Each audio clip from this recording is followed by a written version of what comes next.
देखो बहू, हम तो इस तरह की साड़ियाँ पहनते नहीं हैं, पर तुम्हारी मम्मी भेजने से बाज भी नहीं आती है। कितनी बार कहा है कि कैश ही दे दिया करे, लेकिन तुम हो कि बोलती ही नहीं। कल काम वाली आए तो उसे दे देना। ममता जी ने बहू निधि को उसकी मम्मी की लाई हुई साड़ी देते हुए कहा। पर निधि ने कोई जवाब नहीं दिया। चुपचाप साड़ी ली और अपने पास रख ली। जानती थी कि ये तो ममता जी की आदत है। कोई पहली बार तो ऐसा हो नहीं रहा था। उसने साड़ी ले जाकर अपनी अलमारी में रख दी। पूरे 1500 रुपये की साड़ी थी। ऐसे कैसे काम वाली को दे दे। मम्मी कितने मन से उसकी सास के लिए लेकर आई थी। पर सासू माँ को तो कभी भी उसकी मम्मी का लाया हुआ कोई सामान पसंद ही नहीं आता था। उसकी शादी में भी आई हुई साड़ियों में उसकी सासू माँ ममता जी ने खूब कमियां निकाली थी। हालांकि ये अलग बात है कि उनके खुद के रिश्तेदारों को वो साड़ियाँ खूब पसंद आई थी। और पता नहीं क्यों उनके मन में हमेशा वहम रहता था कि बहू के मायके से उनके लिए हमेशा हल्की फुल्की साड़ी आती है। और सिर्फ बहू के मायके के लिए नहीं, खुद बहू के लिए उनके मन में यही सब चलता रहता था। बहू खुद तो अच्छी अच्छी साड़ियाँ पहनती है और मेरे लिए हमेशा हल्की फुल्की साड़ियाँ लेकर आती है। और ये बात निधि अच्छे से जानती थी। थोड़ी देर बाद ममता जी निधि के कमरे में आई और बोली, बहू ये तुम्हारे पापा जी ने पैसे दिए हैं। करवा चौथ नज़दीक आ रहा है तो तुम्हारे लिए नई साड़ी बाजार से ले आना। मम्मी जी आप भी साथ ही बाजार चलिए ना। मैं भी आपको अपनी तरफ से एक साड़ी दिलवा दूंगी, जो आप अपनी पसंद की ही खरीद लेना। वैसे भी मम्मी की लाई साड़ी तो आपने मुझे दे दी। नहीं नहीं, मुझे बाजार नहीं जाना। तुम तुम्हारी पसंद से खुद ही लेकर आ जाओ, कहकर ममता जी कमरे से निकल गई। निधि ने सोचा चलो मम्मी जी नहीं जा रही है तो विशाल को अपने साथ ले जाऊंगी। आखिर मम्मी जी अपने बेटे की पसंद की खूब तारीफ करती है, तो वह मम्मी जी की पसंद का दिला देंगे। शाम को जैसे ही विशाल घर पर आया, थोड़ी देर बाद निधि विशाल को लेकर मार्केट रवाना हो गई। वहां से खुद के लिए और ममता जी के लिए साड़ियाँ खरीद कर ले आई। दोनों साड़ियाँ एक ही कीमत की थी। साड़ी को देखकर ममता जी ने कुछ नहीं कहा और चुपचाप अपने पास रख ली। लाइए मम्मी जी, इसका ब्लाउज दे दीजिए, मैं तैयार करवा दूंगी।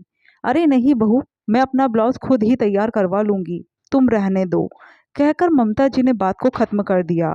लेकिन करवा चौथ के दिन उन्होंने वो साड़ी नहीं पहनी। उन्हें दूसरी साड़ी पहने देखकर निधि ने पूछा, मम्मी जी आपने नई साड़ी नहीं पहनी?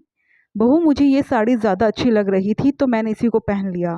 पर विशाल जी कितने मन से आपके लिए वो साड़ी खरीद कर लाए थे। कह रहे थे कि मम्मी को ये साड़ी बहुत अच्छी लगेगी। पता नहीं कौन लेकर आया था। लग तो नहीं रहा था कि विशाल की पसंद है।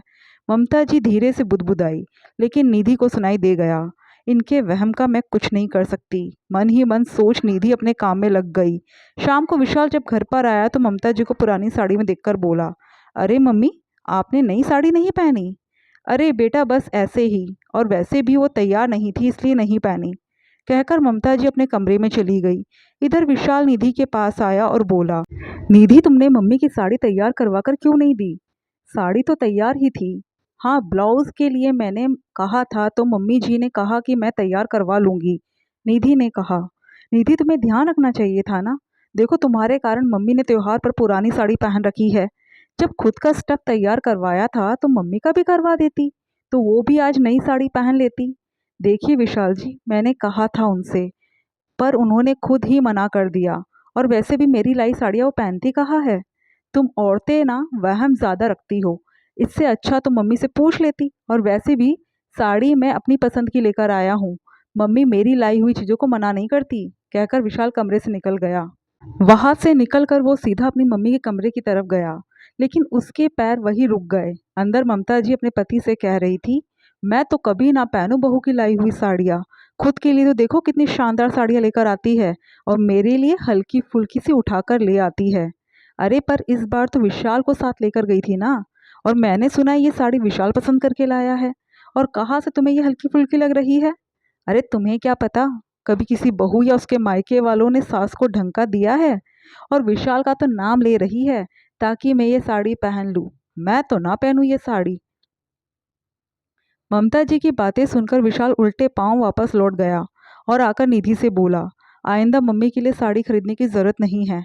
तुम उन्हें पैसे ही दे दिया करो ताकि वो खुद अपनी पसंद की खरीद सके और त्योहार पर नई साड़ी पहन सके। इसके बाद कभी भी तीज और त्योहार पर निधि ने कभी कोई गिफ्ट लाकर अपनी सास को नहीं दिया। वो हर बार बस पैसे निकाल कर दे देती थी। यहाँ तक कि अपने मायके वालों को भी कह दिया कि आपको देना है तो पैसे दे दिया करो, ताकि वो अपनी पसंद का खुद ही खरीद लेंगी।